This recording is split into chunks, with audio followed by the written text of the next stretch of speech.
Hi everyone, I'm Dana Litwin again, and these are Tuesday tips for leaders of volunteers.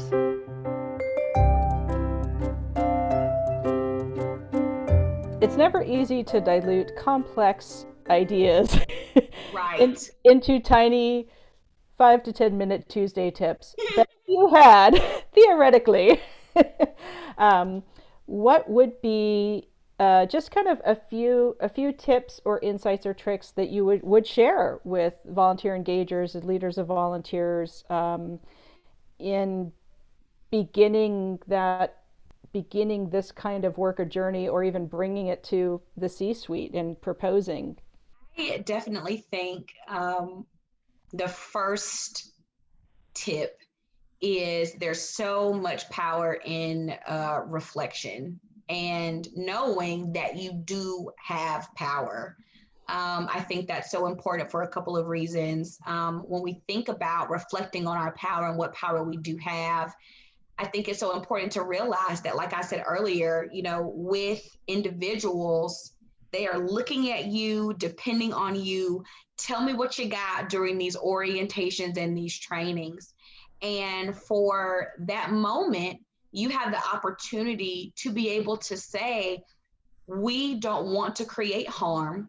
We are in the business of making sure that we communicate light and we communicate the real and we communicate justice.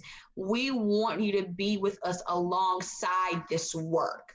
And being able to know that you have the power to communicate with these volunteers in that moment to be able to shift mindsets, I think is so important. And it doesn't take necessarily knocking on, C-suite for that to recognize, what, in this moment I have this. And then it's this opportunity of realizing that reflection is so important in this space. Take the time. I don't care if you have to cut the volunteer opportunity short. Take the time to ask the questions. What did you walk in thinking about this community? And what do you feel about them now?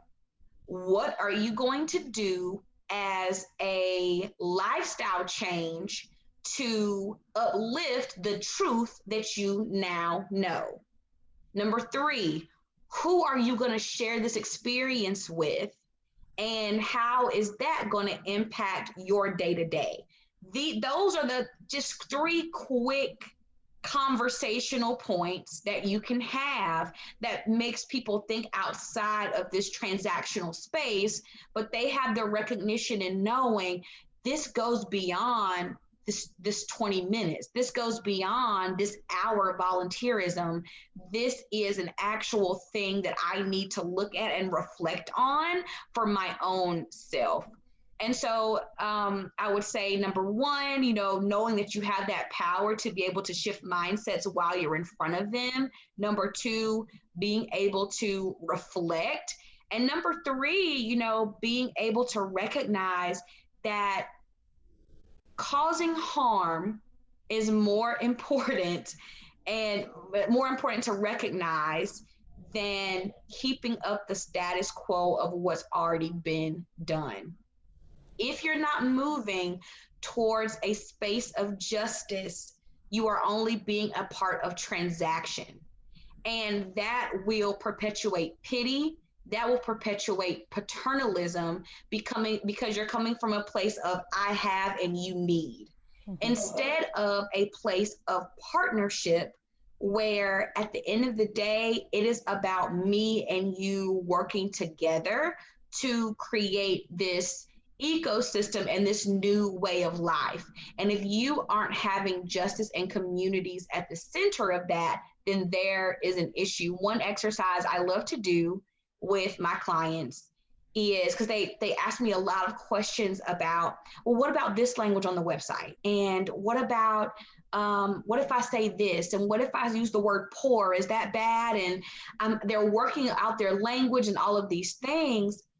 But my real thought about that is, no matter what point they enter, whether it's by word of mouth, whether it's by website, whether it's a phone call, an application, they can see that you are justice and community centered. So the best way to be community centered is to think, through the lens of the community. If someone from the community that I'm serving, if someone was experiencing homelessness and we are a homelessness organization that is helping in that area, if they looked on our website and they read this about them, how would it make them feel? Would it make them feel worthy? Would it make them feel like they have power? Will it make them feel like they have dignity? Or will it make them feel like I am some number over here that they're coming to rescue? Think about that through that lens. And the beautiful thing about it is when you get to a point where you have deep community relationships, bring someone in and say, I think this is harmful. Do you think this is harmful? Read this and let me know what you think. The problem that we encounter is we want to ask those questions to people we don't have relationships with. Yeah. So then it becomes very extractionary, right? I don't know if that's a word, extractionary, but It is now. Yeah. becomes extractionary. And it's not, what, I'm a person who is partnering with you. We are friends in this. We are community members in this. I want you to take a look at this and see how you feel. So yes, knowing you have that power, that reflection piece of being able to talk through the opportunities with your volunteers, and number three, being justice centered in all parts that you do. So those are some quick tips. Yay. I love those Tuesday tips.